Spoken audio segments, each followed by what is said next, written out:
Assalamualaikum warahmatullahi wabarakatuh. Perkenalkan, nama saya Rukyah dari kelas 11 MIA 7 akan menjelaskan mengenai cerpen. Yang pertama itu pengertian cerpen. Cerpen adalah sebuah karya sastra pendek yang bersifat fiktif dan mengisahkan tentang suatu permasalahan yang dialami tokoh sampai penyelesaian masalah yang dihadapi tokoh tersebut. Yang kedua, ciri-ciri cerpen. Ciri-ciri cerpennya itu panjangnya itu kurang dari 10.000 kata dan alurnya itu biasanya menggunakan alur lurus dan tunggal. Yang ketiga itu tokohnya itu dalam cerpen mengalami masalah, dan yang keempat ceritanya singkat, pendek dan jelas. Yang ketiga kita masuk ke kaidah cerpen.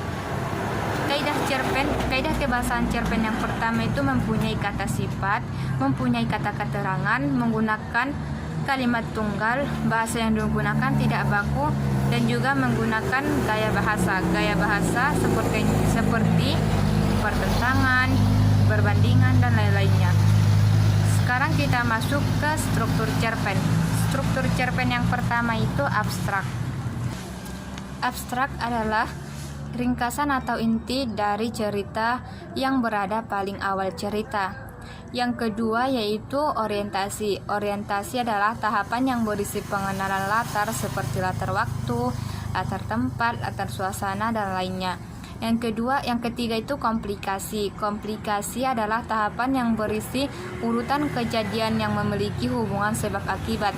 Yang keempat yaitu evaluasi. Evaluasi adalah tahapan di mana konflik terjadi menuju pemecahannya sehingga tampak penyelesaiannya. Yang kelima yaitu resolusi. Resolusi adalah tahap yang berisi solusi dari berbagai masalah yang dialami tokoh. Dan yang keenam adalah koda. Koda adalah bagian yang berisi nilai-nilai pelajaran yang dapat diambil dari pembaca cerpen tersebut. Kita masuk ke unsur-unsur cerpen. Unsur-unsur cerpen itu ada dua, yaitu unsur intrinsik dan unsur ekstrinsik. Unsur intrinsik cerpen adalah unsur yang berada di dalam cerita. Unsur intrinsik cerpen itu yang pertama itu tema. Tema adalah gagasan yang menjalin struktur cerita. Yang kedua itu amanat. Amanat adalah pesan yang ingin disampaikan penulis dalam cerita. Yang ketiga itu tokoh atau penokohan. Penokohan terbagi menjadi 4, yaitu protagonis, yaitu tokoh baik. Yang kedua antagonis, tokoh jahat. Yang ketiga tritagonis, tokoh penengah. Dan yang keempat figuran atau tambahan.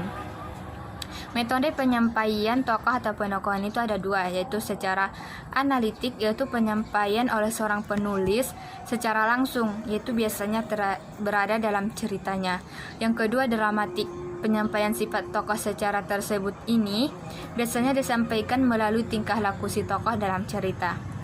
Yang keempat yaitu alur. Alur adalah urutan cerita. Alur terbagi dua, yaitu alur maju dan alur mundur. Alur maju ditemukan jalan cerita runtuh sesuai dengan tahapannya, dan alur mundur adalah mengembalikan jalan cerita secara tidak runtuh atau tidak urut. Yang kelima adalah setting atau latar. Latar terbagi menjadi 3, yaitu latar waktu, latar tempat, dan latar suasana. Yang keenam adalah sudut pandang. Sudut pandang juga terbagi menjadi 3, yaitu sudut pandang orang pertama, contohnya aku, sudut pandang orang kedua, contohnya, dan sudut pandang orang ketiga, contohnya dia. Yang ke-7 adalah gaya bahasa, dan yang ke-8 adalah amanat. Kita masuk ke unsur ekstrinsik cerpen. Unsur ekstrinsik cerpen adalah unsur yang berada di luar cerita. Unsur ekstrinsik cerpen mengandung atau mempunyai yang pertama itu latar belakang masyarakat. Latar belakang masyarakat adalah merupakan faktor lingkungan yang masyarakat yang mempengaruhi penulisan cerpen. Contohnya ideologi, politik, ekonomi, sosial, budaya, dan lainnya. Yang kedua latar belakang penulis. Latar belakang penulis adalah hal yang mendorong penulis menulis cerpen tersebut.